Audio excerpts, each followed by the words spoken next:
Yan na si Ma'am, unboxing iPhone 14 Pro Max 128. NTC po yan.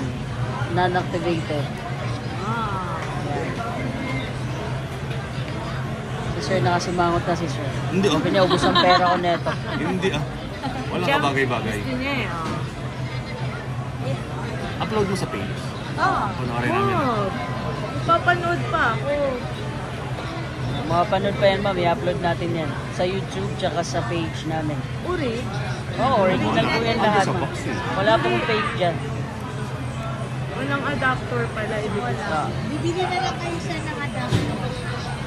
Ano naman? O, yun na lang, ibili mo na lang sa akin siya para yun na lang yung benta ko. I-activate pa yan. Para kahit na lang, yun na lang yung mabili mo sa akin. Ha? Magkano daw yung adapter mo? Yan, sir, 500. 1.5 yan sa Apple mismo. Kahit i-check mo ba? Yung pupunta pa Kita nga ako. sa Yan, i-activate na dali, Ma'am, yung iPhone 14 Pro Max niya. Gold po yung kulay niyan. Hindi pa na-activate. I-activate natin. 1 year warranty po yan kay Apple. Dito lang sa Greenwheel Shopping Center. XC21 po yung stall number namin.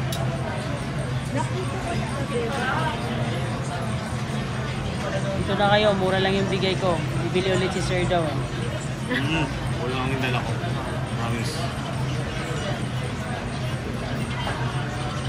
Candy, ma'am.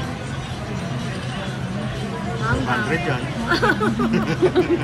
Ay, madam, candy. Ay, kukuha pa ako. Ah, okay. Thank you. 1,000 yan. Kakumit ka nga.